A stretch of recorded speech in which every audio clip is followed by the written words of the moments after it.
Bismillahirrahmanirrahim. Assalamualaikum warahmatullahi wabarakatuh.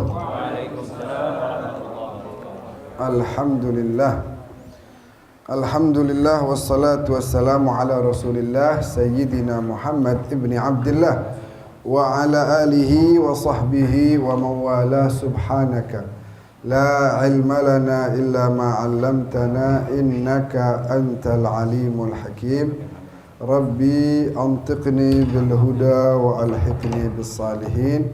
Allahumma ij'alna hudatan muhtadin wa la taj'alna dhallina mudillin. Amma ba'du.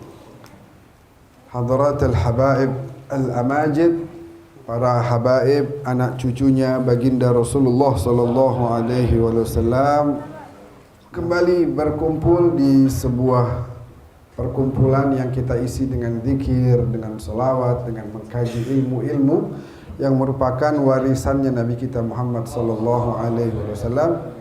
Mudah-mudahan sebelum pulang, kalau ada yang sakit, berkah kita baca salawat, diangkat penyakitnya oleh Allah.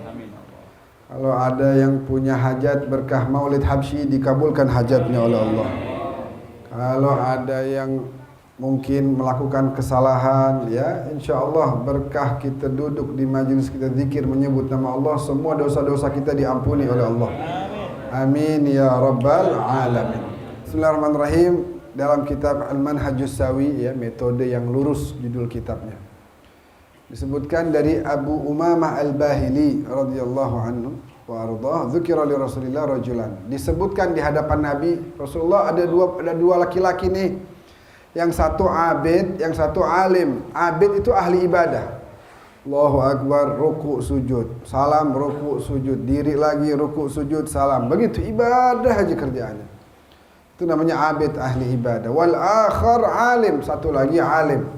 Ilmunya banyak, kenal sama Allah, kenal sama Rasulullah. Mungkin sholatnya nggak sebanyak abid, tapi dia begitu dia takbir, dia tahu di hadapan dia lagi menghadap kepada Allah. Dia tahu dia lagi menghamba kepada siapa? Raja dari para raja. Sehingga sholatnya lebih berkualitas. Ketika dia baca lagi tahiyat, Assalamualaikum ayyuhan nabiyyu wa rahmatullahi wa barakatuh. Dia tahu lagi ngucapin salam sama siapa. Sehingga ada ta'thir, ada pengaruh yang begitu besar dalam hatinya. Bedanya begitu. Orang yang abid, ahli ibadah, tahu nih hukum-hukum ibadah, fikih tahu, tapi dia secara keilmuan tidak dalam, dibandingkan dengan orang alim, tapi dengan keilmuannya tadi, selain dia punya ibadah berkualitas, dia juga bisa ngajarin banyak orang. Karena orang ahli ibadah, dia ibadah ya manfaatnya buat diri sendiri. Tapi kalau dia berilmu, dia bisa ajarin banyak orang. Bisa ajarin banyak orang, orang yang tadinya nggak kenal sama Allah jadi kenal. Orang yang tadinya nggak tahu tentang bagaimana cara mendapatkan ibadah yang berkualitas jadi tahu. Kayak Al-Imam Ahmad bin Harb. Al-Imam Ahmad bin Harb ini namanya disebut di Siyar A'lamin Nubala. Kitab Siyar A'lamin Nubala, siapa yang karang? Al-Imam Al-Zahabi. Menuliskan tentang banyak ulama di situ. Di antaranya Al-Imam Ahmad bin Harb. Lihat nih, orang kalau berilmu dia bisa ngajarin banyak orang. Misalnya dia bilang, Abadullah khamsina sanah. Saya menghamba sujud ibadah kepada Allah 50 tahun udah. Fama wajadtu ladzatan. Saya enggak pernah mendapatkan kelezatan dalam menghamba kepada Allah. Hatta, kecuali setelah saya berhasil taraktu thalathata asya. Berhasil meninggalkan 3 hal. Jadi dia udah ibadah udah. Tapi ibadahnya sekedar ninggalin kewajiban doang. Ninggalin kewajiban. Kalau udah sholat, udah kelar. Enggak merasakan kenikmatan. Kalau Rasulullah kan waktu mau sholat bilangnya sama Bilal apa? Waktu datang waktu azan, Nabi bilang, "Arihna biha ya Bilal." Senengin kita dong dengan lantunan azan, dengan suara azan wahai Bilal. Artinya apa? Dengan azan tadi telah datang waktu perjumpaan dengan Allah. Senang Nabi. Beda sama sebagian orang. Ya udah azan lagi aja. Ya, baru kelar sholat udah azan lagi aja. Habib Haikal teman kita ada guru kita tuh Habib Haikal Ali Idrus. Dia kebetulan lagi azan, orangnya suka ngeledekin orang emang. Lagi azan dia masih ada kerjaan, jadi urusan penting. Lah temannya sholat duluan ke masjid, balik ngelihat Habib masih belum sholat. Habib belum sholat, dia mau ngeledekin ceritanya nih. Belum sholat nih. Anu sih alhamdulillah, lega udah sholat. Hah, lega? Buat ente sholat beban. Kayaknya kok berat banget gitu.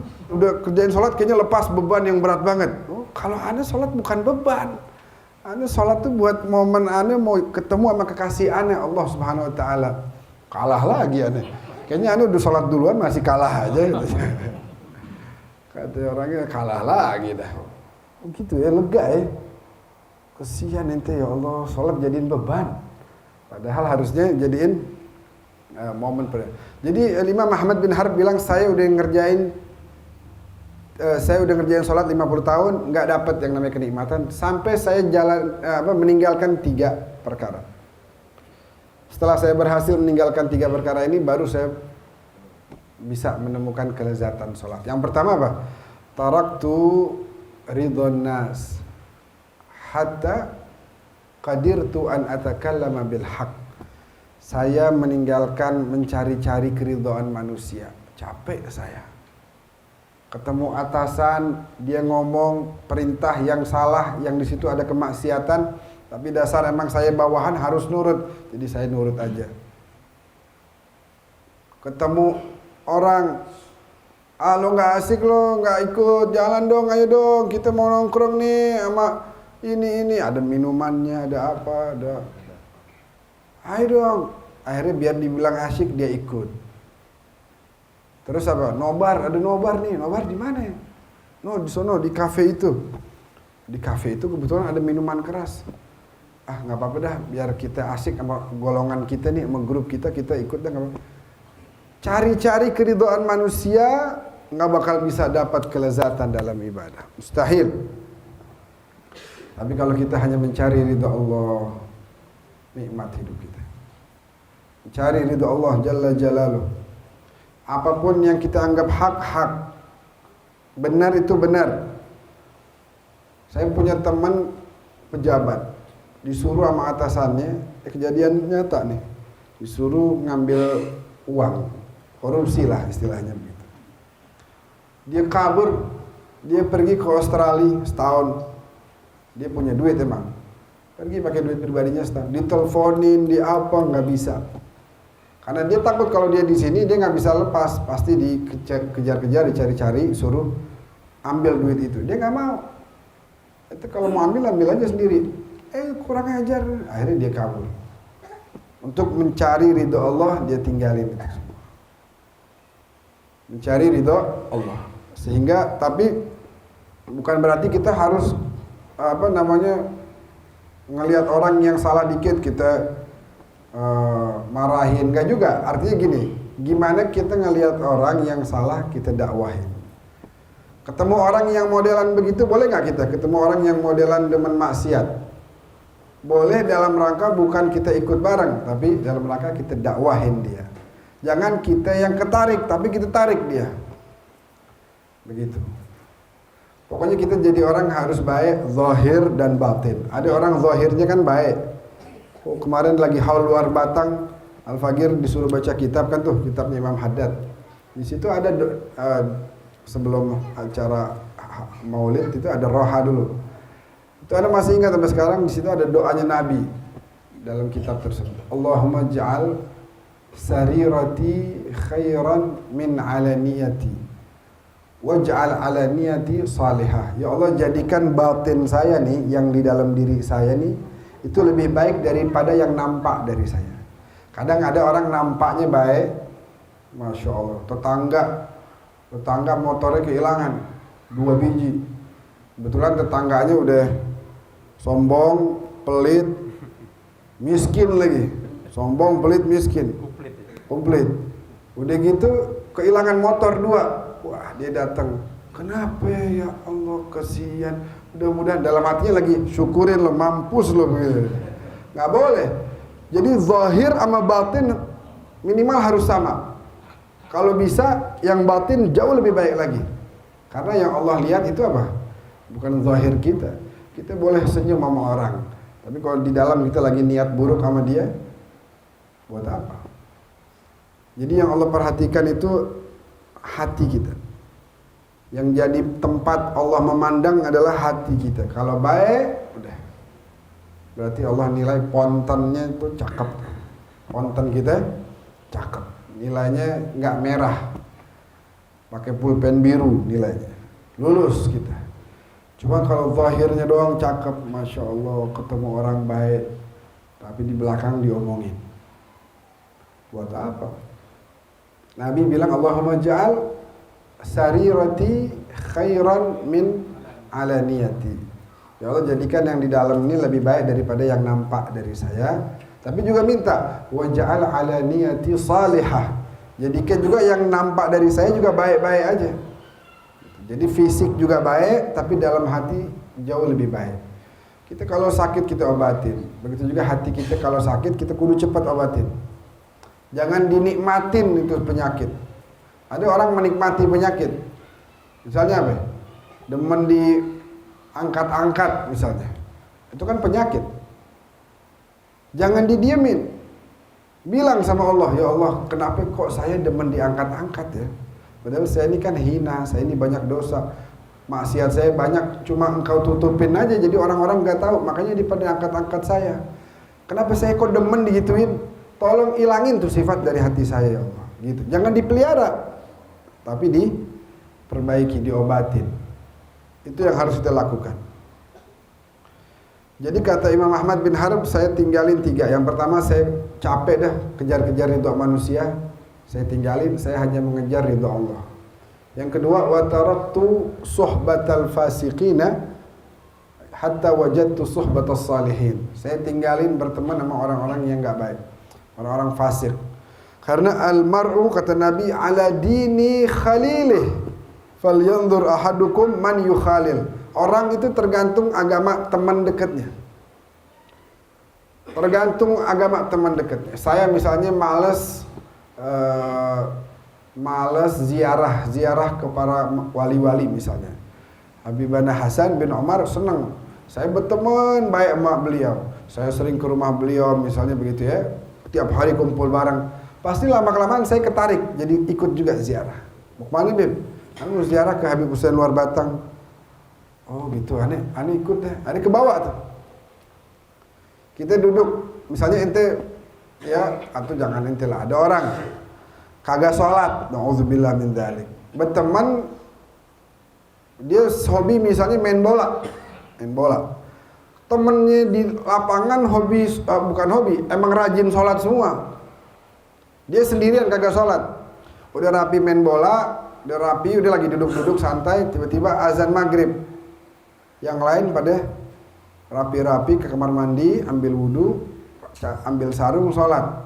Ya, dia sendirian kagak sholat. Lihat temennya pada kamar mandi, wudu. Kira-kira ikut gak dia? Ikut. Daripada dia sendirian ke lapangan, ke bawah juga dia. Itu yang positif-positif. Begitu juga yang negatif.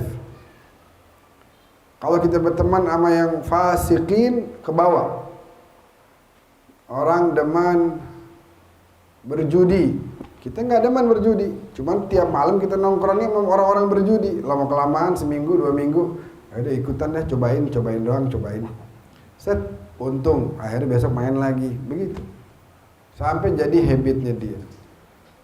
Orang kagak demen.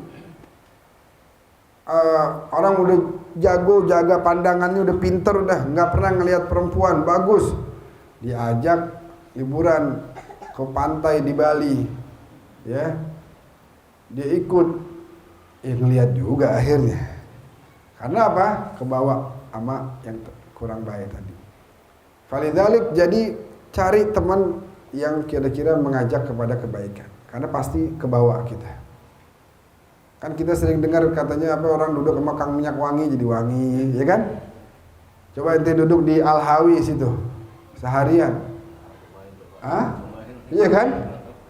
pas lagi ada yang membeli terus penjualnya lagi nuang-nuangin, ada yang ini cobain, nih set kena juga dia. Padahal kagak beli, pulang-pulang wangi. Wa kadzalik sebaliknya. Orang misalnya berteman sama tukang mungut sampah. Saya lagi nggak mencela tukang mungut sampah. Tukang mungut sampah itu pekerjaan yang luar biasa mulia. Saya lagi bicarakan sampahnya nih. Sampah bau apa enggak? Bau. Kita main deket-deket sampah, bau kita. Pulang ngelaler nyamperin. Tukang las bau asap. Pasti udah kepengaruh pasti. Artinya cari teman yang baik.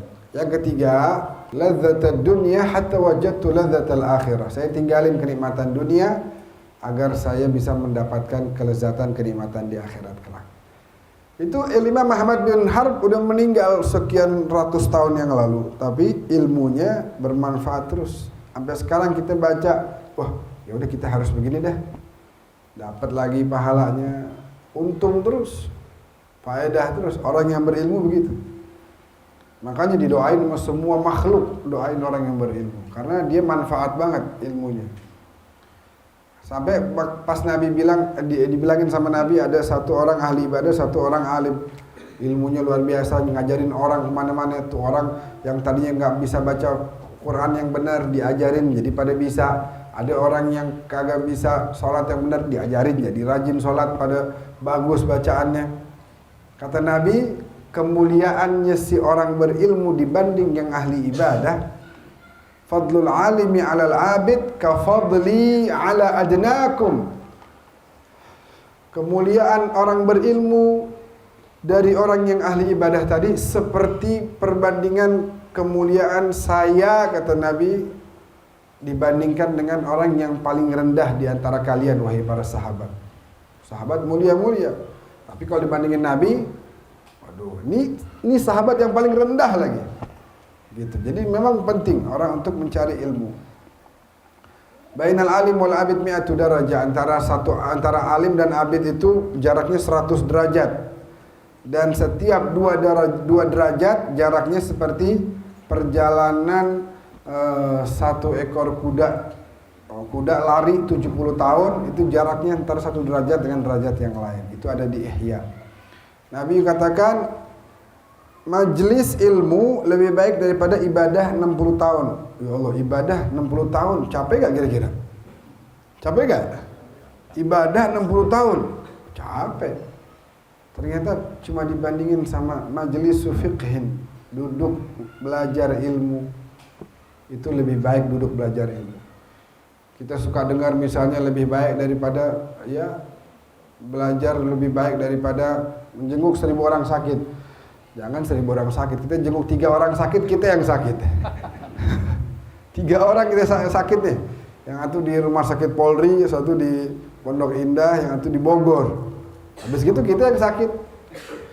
Nah, ini duduk lebih baik daripada menjenguk 1000 orang sakit. Kemarin kita ambil tuh kesempatan di Madinah, berapa kali saya dudukin di Mekah, para jamaah kita belajar ilmu sedikit di tempat yang mulia. Waduh, mudah-mudahan semua yang hadir Allah kasih rezeki yang banyak. Rezeki yang banyak, kathiran, apalagi halalan, thayyiban, mubarakan, bila ta'ab, wala hasab, wala hisab. Ya, enggak susah-susah dan istilahnya enggak dihisab nanti sama Allah. Biar rezeki kita semuanya rezeki yang barakah. Dunia wal akhir, bisa sampai ke Madinah. Mau enggak ke Madinah? Ila Thaibah. Ila garib insyaallah, ila Thaibah wa ma fil kawn bug'ah mithl Thaibah biha qalbi yatim. إلى الشباك والمحراب والروض الرحيبة ومسجدها الرحيم منازل أنزل القرآن فيها وروح القدس جبريل كطيبة كمدينة وما في الكون بقعة مثل طيبة. Nggak ada di alam semesta ini bumi yang seperti Madinah, nggak ada. Nggak ada udah. Lain, itu negeri lain. Itu hawanya obat sampai gini hari. Begitu Nabi masuk ke Madinah, Allah mulia. Ini riwayat hadis. Allah muliakan, udaranya diangkat penyakit demi penyakit. Karena karamatan wa hubban li Rasulullah. Demi karena cintanya Allah kepada nabinya, itu penyakit yang ada di Madinah diangkat semua. Jadi emang tuh tempat enak banget. Tuh tempat indah banget. Ila syibak wal mihrab. Kita ngelihat jendela-jendela Masjid Nabawi, mihrab, tempat ibadah, war raudhah ar-rahibah. Raudhah itu taman sorga yang letaknya antara rumah Nabi dan mimbar Nabi. Itu tengah-tengah taman sorga kata Nabi. Kalau doa gobul di situ. Wa masjid ar-rahib. Kita lihat masjid yang indah, yang berwibawa. Di situ adalah manazil, rumah-rumah unzilal Quran fiha, yang Allah turunkan ayat demi ayat di situ. Wa ruhul qudus Jibril, dan juga malaikat Jibril bolak-balik di situ. Jadi pasti berkah tempatnya. Pasti berkah.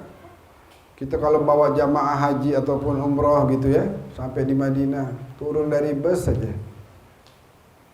Ini belum cerita masuk masjid, belum nih. Baru sampai nih Madinah nih, set. Ayo turun, rapi-rapi bawa tasnya ya. Kita ke hotel dulu. Baru turun aja, dihirup tuh udara. Habib, enak banget di sini. Ya Allah, kok udaranya indah ya, berasanya itu Masya Allah. Kayak masuk ke dalam gitu udaranya, beda. Bagaimana nggak beda? Jarak kita sama yang punya, yang Allah ciptakan alam semesta ini untuknya, jaraknya cuma sekian ratus meter. Ziarah setelah wafatnya Nabi itu diperintahkan oleh Nabi. Jadi jangan bilang udah deh Nabi udah meninggal juga, mau ngapain ke Madinah. Jangan bilang begitu. Karena Nabi bilang man zarani ba'da mamati faka'annama zarani fi hayati. Siapa yang datang kepadaku setelah aku meninggal, sama aja seperti datang di masa hidupku. Kita datang sowan, bahasa itunya sowan. Ngadep, masa ngadep mau sama tanah kita? Ngadep sama Nabi. Makanya saya suka heran tuh orang-orang datang ziarah ke sono. Pertama kali masuk ke Babus Salam, begitu berhadap-hadapan dengan Al-Muwajjah Asy-Syarifah tuh, kan sini huna assalam ala Rasulillah, kan ada tulisannya tuh. Itu bukan dia salam, bukan dia apa, dia ambil handphone. Foto. Nih, iya, ini anggap nih, ini lagi ngadep Nabi nih di sini nih. Ya. Dia langsung dia ini ini Nabi di belakangin sama dia, set foto dia. Udah rapi begitu nyuruh temannya, lu fotoin gua cepat fotoin. Di belakangin. Tar dulu. Iya, artinya salam, ngadep. Ente berhadapan sama Nabi, berani begitu.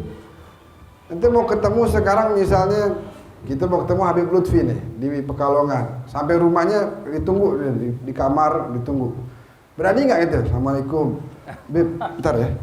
Berani nggak begitu? Hah? Give apalagi sama Nabi. Beb, tunggu situ Beb. Ah, jangan bergerak situ. Lu fotoin ana. Ismin adab, adab dari mana itu? Apalagi sama Nabi. Tar dulu fotonya ntar. Salam. Assalamualaikum. Al-Habib Ali bin Hasan Al-Attas. Saya punya kakek dari jalur ibu. Antum Al-Attas dari Ali bin Hasan juga? Salim bin Umar. Dari Salim bin Umar. Kalau kita dari Husain bin Umar. Ratib ini disyarah, dijelaskan oleh cucunya namanya Al-Habib Ali bin Hasan Al-Attas. Waktu beliau mau masuk ke Madinah, mau masuk ke masjidnya, ragu-ragu. Ini boleh gak ya masuk sama Nabi? Ya saya kan kotor, saya kan bikin dosa. Ini tempat suci nih depan saya nih, boleh masuk gak? Padahal Habib Ali bin Hasan nih. Bagaimana kita? Oke, langsung ngomong. Abdak Ali bin Hasan Attas jab i'tiraf bihusn dhannih ala abwabik tijarrab. Panjang. Abdak membahasakan dirinya abdak, budakmu wahai Rasulullah. Ali bin Hasan Attas, namanya Ali bin Hasan nih budakmu nih. bi'tiraf, datang mau ngaku, mau bawa pengakuan banyak salah sama antum. Ini saya datang nih mau ngaku, saya nih bikin banyak kesalahan. Saya belum nurut sama antum. Saya nih bihusn dhanni ala abwab tijarah. Saya nih sebenarnya kurang ajar berani nyampe di depan pintu antum. Siapa saya? Antum nih komunikasinya sama Allah, sama Jibril. Kok saya berani datang ke sini? Saya nih tijarah, kurang ajar. Tapi saya bihusn dhanni ala abwabik. Saya punya husnuzan, pasti antum mau terima saya. Pasti antum mau terima saya. Antum kan manusia yang kata Allah, laqad ja'akum rasulun min anfusikum azizun alaihi ma anittum harisun alaikum bil mu'minina raufun rahim. Jadi saya datang, saya tahu pasti antum mau terima saya. Antum baik banget, enggak ada manusia lebih baik dari antum. Antum kekasih Allah, antum namanya disandingkan dengan nama Allah di sorga. Bagaimana saya enggak mau husnuzan sama antum? Saya datang ini mau bawa husnuzan. Rahmatan lil alamin. Faizan Habib Ali bin Hasan aja begitu. Oh, kita datang main petantang petenteng, sat, ambil handphone, jegrek. Tak dulu, salam sama Nabi. Assalamualaikum ya Rasulullah. Assalamualaikum ya Rasulullah. Assalamualaikum ya Nabi Allah. Ini saya yang banyak salah nih, saya mau istighfar sama Allah, bantuin saya ya biar saya diampunin sama Allah. Kan begitu ayat Qur'annya begitu. Walau annahum idzalamu anfusahum, syaratnya apa? Ja'uka fastaghfarullah wastaghfara lahumur rasul lawajadullaha tawwaban rahim. Kalau seandainya mereka ni umatmu wahai Nabi, mereka udah zalim sama diri mereka sendiri, dosa demi dosa dikerjakan, lalu mereka syaratnya apa? Sebelum istighfar apa?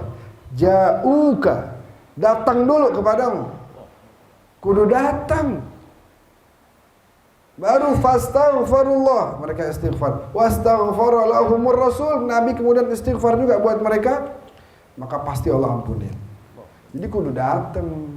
Jangan bilang udah sini aja dah, sholawatnya udah sini aja dah, sama aja, beda. Makanya kita harus punya niat, pasang niat. Tapi belum punya duit, bagaimana? Nggak apa-apa, nabung sedikit-sedikit. Tunjukin aja niat kita dulu. Oh ini beneran nih niat nih. Kalau suatu saat meninggal kita belum ziarah, kita udah niat dapat pahalanya dari Allah Subhanahu wa Ta'ala. Jadi datang kita. Jangan bilang sama aja enggak, beda. Kita kalau mau liburan aja kan pergi, misalnya kemana? Ke puncak yuk, kita liburan yuk, sono. Udah liburan sini aja, sama aja. Mau nggak digituin? Hah? Beda nggak? Beda. Liburan mau ke pantai, udah sini aja mau ngapain? Sama aja sini. Udah ntar gue siapin dah tuh kolam renang kecil situ pakai. Beda. Apalagi mau ke Madinah. Waduh, enak banget. Bilal bin Rabah, habis Nabi kita Muhammad SAW beliau meninggal dunia. Mungkin sebagian udah pernah dengar kisahnya. Kan Bilal pindah ke negeri Syam. Tempat saya alhamdulillah Habib Razi diizinkan belajar di sana waktu itu, di Damaskus. Karena Bilal gak kuat tinggal di Madinah. Hidup sama Nabi udah sekian lama. Ya, puluhan tahun. Dari mulai di Mekah sampai di Madinah. Di Madinah aja 10 tahun lebih. Hampir 11 tahun. 10 jalan 11 Nabi kemudian meninggal dunia. Di Mekah belum, Masya Allah. Bilal sangat dekat sama Nabi. Bilal waktu Nabi meninggal gak kuat tinggal di Madinah. Kenapa? Tiap nengok ke satu tempat, kebayang kemarin tuh Nabi pernah lewat situ. Nengok sono, tuh Nabi pernah duduk di situ tuh. Nengok lagi sebelah sono, kemarin Nabi lagi ngajak kita tuh jalan lewat situ. Pusing Bilal, ya Allah, nggak bisa aneh hidup di sini nih, bisa stres aneh, karena nggak kuat ditinggal Nabi. Pindahlah ke Syam.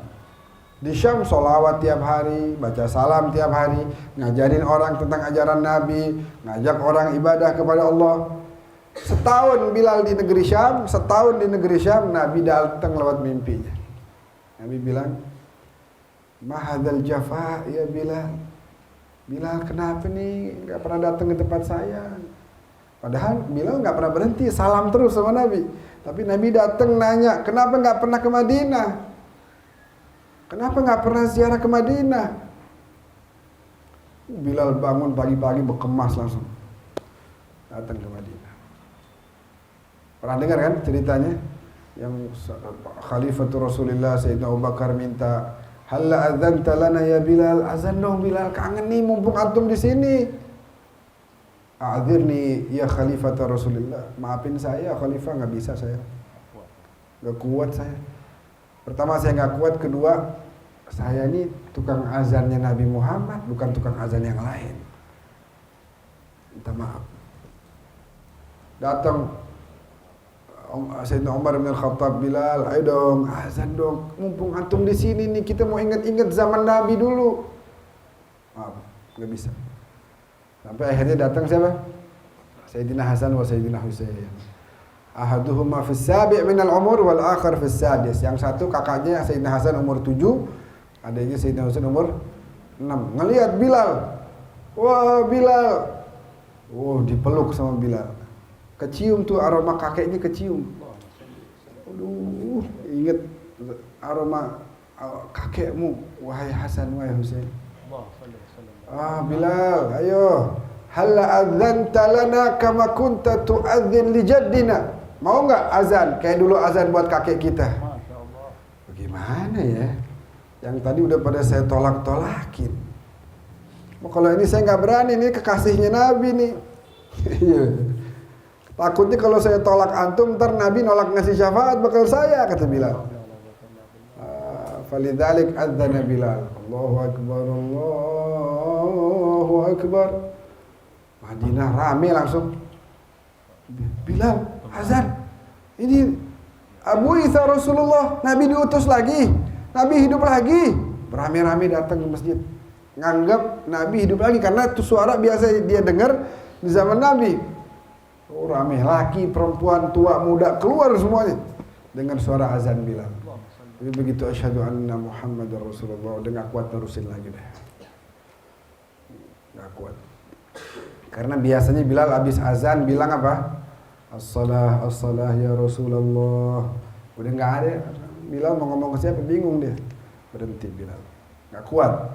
Asyahid yang kita lagi bahas tadi adalah bahwasanya ziarah ke Madinah itu mandubah, ya, masnunah, itu sangat dianjurkan, Jadi kalau ada waktu kita ke sono, nikmat banget. Kita ke sono, nggak bisa dibandingin deh. Kalau di sono mah nikmat. Kita berdekatan tuh. Oh, ini rumah Nabi. Oh, di sini Nabi. Oh, waktu itu nih apa nih? Oh, ini tempat Jibril masuk nih, namanya Babu Jibril, pintunya Jibril. Oh, di sini Jibril masuk. Kalau itu apa? Itu Baqi tuh, kuburannya para Ahlul Bait dan para sahabat. Oh, Masya Allah. Ada siapa? Ada fulan. Nabi sering ziarah. Oh iya, kita ziarah juga sih. Ke Uhud, kita ke di Mekahnya. Di Mekah juga banyak peninggalan Nabi. Kemarin saya naik Jabal Nur. Ada Jabal, ada apa aja di Mekah? Ada Jabal Nur, Jabal Thur, Jabal Rahmah. Jabal Rahmah itu apa? Arafah. Waktu Arafah, kita tanggal 9 Zulhijjah jamaah haji wukufnya di situ tuh. Di Padang Arafah. Nama jabalnya Jabal Rahmah. Tempat pertemuan ayah kita Nabi Adam dan ibu kita Siti Hawa. Ketemu di situ. Jadi habis diturunin sama Allah dari sorga, ya, beda tempat, jauhan, ketemunya di situ. Terus apa lagi? Jabal Thur. Jabal Thur apa? Tempat waktu Nabi mau hijrah ke mana? Ke Madinah. Nabi kan dikejar-kejar, Nabi dan Sayyidina Abu Bakar dikejar-kejar. Akhirnya menetap beberapa waktu di situ, di goa, di sebuah goa, menetap di situ. Itu namanya Jabal Thur, tempat tinggi gunungnya. Saya naik yang Jabal Nur yang satunya, mungkin setengahnya Jabal Thur. Naik sekali aja udah gempor kita. Segitunya udah pakai tangga, dulu belum pakai tangga, tapi tiap hari Sayyidatina Asma binti Abi Bakar nganterin makanan tiap hari. Turun lagi ke Mekah, Masjidil Haram dekat situ rumahnya. Naik lagi ke Jabal Thur, turun lagi. Berhari-hari kita naik yang Jabal Rahmah, Jabal Nur yang cuma setengahnya, sekali udah ngap-ngapan, udah pulang sakit, besokannya ke bawah rumah sakit. Karena memang kondisi fisik lagi sakit, kurang sehat. Jabal Nur hebat. Kalau Jabal Nur dia di antara mukjizatnya Nabi apa? Itu gunung terang benderang. Namanya kan Jabal Nur. Nur artinya apa? Cahaya. Kita naik situ. Naik ke atas. Sampai tempat gua namanya gua Hira. Tempat Nabi terima apa? Wahyu. Itu naik sepanjang malam-malam, kita naik jam 10 lewat. Kalau siang mah kagak kuat kali ya. Panasnya Masya Allah. Malam aja kita bawa air ini nih yang gede, bukan yang kecil, yang gede. Itu saya 3 botol sendiri. Mana yang dingin, karena kan panas cuacanya, harus yang dingin. Naik. Itu cahaya tuh gunung luar biasa. Masya Allah. Sampai gini hari. Yang naik rata-rata orang Indonesia. Jadi kita malam tuh sono ketemu orang Indonesia. Di atas ngantri mau sholat di gua tempat Nabi duduk. Nanti 1 jam kira-kira ngantrinya. 90% orang kita dah orang Indonesia. Paling cinta udah sama Nabi orang Indonesia. Luar biasa. Ada apa? Ibu-ibu. Ya Allah, mungkin 65 tahun. Pakai tongkat. Mau kemana Bu? Mau ke atas. Mau ngapain? Emang atas apaan? Gua Hira, tempat Nabi terima wahyu. Emang ibu mau ngapain? Saya penasaran aja. Emang ibu mau ngapain ke atas? Udah nggak usah ke atas deh, capek. Mau ambil barokah, Nabi pernah nyampe situ. Mau duduk juga, saya mau sholat di situ. Ya Allah, sampai kita nggak tega ngelihatnya ibu-ibu. Tapi semangat, lebih cepat jalannya dari saya. Kita pakai berhenti. Ya, ini dia berhenti sebentar, jalan lagi. Masya Allah. Jadi banyak tempat-tempat mulia yang bisa kita datengin kalau kita nanti berangkat ke tanah suci. Amin. Ada kencengan dikit dong, amin ya. Amin ya Rabb. Wahai Abu Dzar ini sahabat Nabi ya, Al-Ghifari. Abu Dzar, sehari kamu belajar 1 ayat, lebih saya suka kata Nabi dibanding kamu sehari itu sholat 100 rakaat. Bahkan Nabi lanjutkan lagi, kamu belajar 1 pelajaran lalu kamu ajarkan kepada orang lain. Jadi kalau kamu belajar dibanding 100 rakaat, saya lebih demen ini belajar. Tapi kalau kamu belajar dan mengajarkan, bahkan dibandingkan 1000 rakaat sekalipun, saya lebih suka kamu belajar dan mengajarkan. Apakah tuh ilmu mau diamalin sama orang tersebut atau nggak diamalkan, tapi kau ajarkan dia, itu lebih baik kata Nabi daripada sholat 1000 rakaat. Pentingnya kita mengkaji ilmu. Kita mengkaji ilmu tentang bab misalnya wa'ashiruhunna bil ma'ruf, tentang kita diperintah oleh Allah dalam Al-Quran untuk mempergauli istri-istri kita dengan cara yang baik. Nah kalau kita belajar itu, kita perdalam, oh berarti emang harus baik sama bini ini. Kagak boleh kita bicara yang nyakitin hatinya, apalagi sampai menyakiti fisiknya. Waliyazubillah min dzalik. Kalau salah bagaimana? Kalau salah boleh nggak ditegur? Boleh, kata siapa nggak boleh. Tapi caranya yang baik, bukan dikata-katain. Itu Nabi negor, kana la yaqulu wa la yaf'alu illa ma'rufan. Nabi nggak pernah berbuat apapun, berkata apapun kecuali semua yang baik-baik.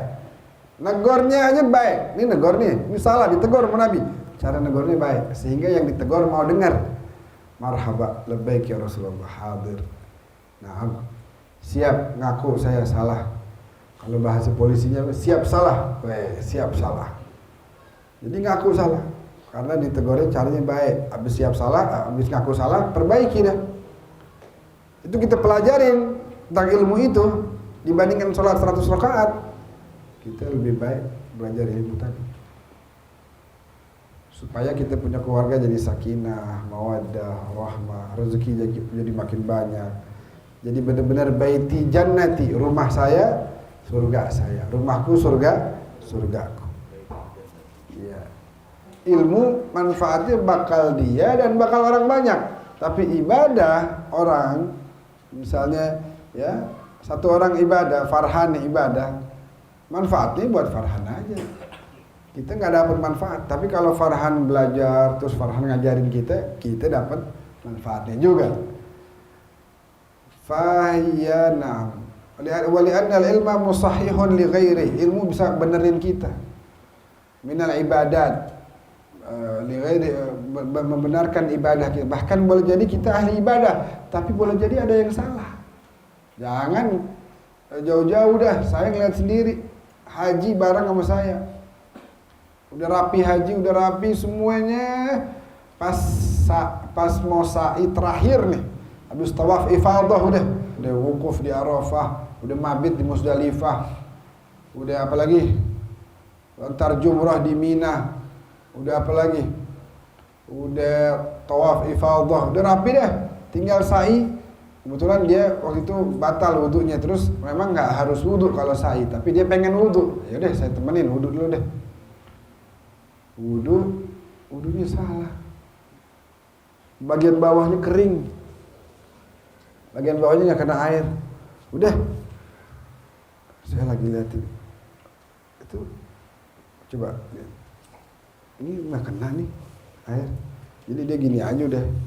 Dia gini atasnya doang, bawahnya nggak diusap. Ya, lu udah wukuf, lu udah Musdalifah mabit, udah Mina, udah tawaf, udah segala. Sekarang ketahuan ternyata nggak sah loh, karena wudunya nggak benar. Bahaya. Pulang langsung saya suruh belajar. Panggil guru khusus fikih belajar supaya benar ibadah. Makanya wali annal ilma musahihun li ghairihi minal ibadat, karena ilmu benerin kita dan benerin ibadah-ibadah kita. Boleh jadi orang mandi wajibnya nggak sah, mandi wajibnya nggak sah karena belajarnya sekedar doang.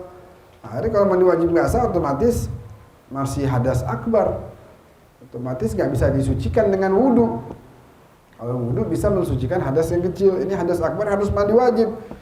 Salah mandi wajibnya, otomatis semua ibadahnya juga nggak sah. فهي تفتقر إليه وتتوقف عليه ولا توقف عليها ولأن العلماء ورثة الأنبياء عليهم الصلاة والسلام وليس ذلك للمتعبدين. Karena yang disebut pewaris Nabi siapa? Ulama apa ahli ibadah? Ulama. Orang yang ahli ibadah nggak disebut pewaris Nabi. Wali'anna ta'atal alim wajibatun ala ghairihi fihi. Karena mentaati orang yang berilmu itu wajib, karena dia ngajarin kepada kebenaran. Makanya saya suka bilang tuh sama yang tahfidz Quran, cakep, tapi pelajarin juga ilmunya. Kita udah hafal, udah cakep 30 juz, Masya Allah, itu udah istimewa banget udah. Bakal banyak kebaikan buat dia. Tapi kalau bisa tambah lagi. Tambah apa? Pemahaman ayat-ayatnya. Ini ayat yang ente hafal nih, misalnya surat At-Taubah. Apa tuh asbabun nuzulnya? Oh, asbabun nuzulnya begini nih, turunnya nih ini ayatnya waktu itu sahabat Nabi datang nanya, terus turun ayat jawab begini. Waktu itu kejadiannya di sini tahun sekian. Nah, faedah yang bisa kita ambil adalah bahwasanya ternyata begini. Cakep. Wali'anna al-ilma yabqa atharuhu ba'da mauti sahibi wa ghairuhu minan nawafil tanqati'.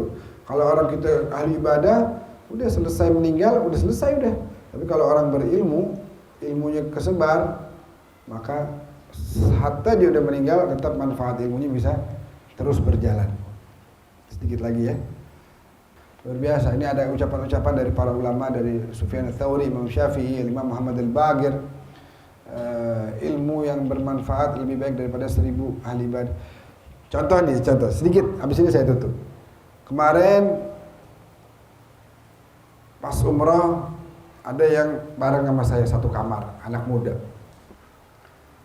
Saya bilang, tahu nggak kemuliaan sholawat tuh apa aja? Apa Bib? Bawain, ada kirimin video yang di YouTube, sampein. Udah rapi, langsung dia beli gituan tuh, pencetan tuh, tasbih pencet. Yang cakep berapa Bib? Kalau mau yang cakep mah, ya minimal 1.000 dah, 1.000. Oh iya, Bismillah deh. Masjid Nabawi dia. Baca, masih muda belum nikah, baru berapa, umur 20-an. Malam udah rapi, kita mau tidur, dia tunjukin saya, 1020 sekian. Wah, cakep. Terus saya bilang sama yang lain, itu dia bisa tuh, sholawat 1.000. Oh banyak amat 1.000. Lah, waktunya sama. Modal waktu per hari kita sama nggak? Semua manusia sama nggak? Ada orang yang sholawat bisa sampai ribuan, emang dikasih waktunya per hari dia 50 jam. Hah? Berapa? 24 jam juga. Tapi kenapa dia bisa, kita nggak bisa? Karena apa? Di antara penyebabnya ilmu. Kalau orang udah tahu manfaatnya, dia tambah semangat. Jangan 1.000. Kalau bisa lebih dia baca. Dia tahu nih manfaatnya nih. Ibadah yang pasti diterima sama Allah, yang bisa deketin sama Nabi, yang bisa bersihin hati, yang bisa jauhin dari maksiat. Dia tahu, makanya dia baca. Bisa nambah rezeki, bisa buang penyakit. Nah, makanya kita kudu belajar. Ini gerakin pulpen nih kita gerakin. Lagi nulis. Kayak ada ulama dulu sehari, tiap hari 40 halaman. Katanya di sini gerakannya tuh pulpen tuh tasbih. Kayak lagi baca subhanallah subhanallah. Padahal kagak baca. Bagaimana baca? Wa kitabatul ilm munadhar fihi ibadah. Nulis dan mandang ilmu ibadah. Wa midaduhu kadami syahid. Dan tintanya itu seperti darahnya syuhada. Wa idza qama min qabrihi nadhara ilaihi ahlul jama' wa yuhsyaru mal anbiya. Nanti pas dia diangkat di hari kiamat, dibangkitkan, orang semua ngelihat sama dia. Kenapa? Karena kumpulnya sama Nabi. Karena pewarisnya Nabi, kumpulnya sama Nabi-Nabi. Bahkan kata Sufyan Tsauri, lebih dicintai orang yang belajar Quran daripada yang berperang di jalan Allah. Lebih dicintai yang belajar Al-Quran, karena Nabi bilang khairukum man ta'allama al-Qur'ana wa 'allama. Sebaik-baik kalian adalah yang mempelajari Al-Quran dan mengamalkannya. Ja'alana Allah wa iyyakum min ahli Quran. Allahumma arhamna bil Quran waj'al lana imaman wa nuran wa hudan wa rahmah. Allahumma dzakkirna minhu ma nasina wa 'allimna minhu ma jahilna warzuqna tilawatahu ana al-laili wa atraf an-nahar waj'alhu hujjatan ya rabbal alamin. Amin ya rabbal alamin.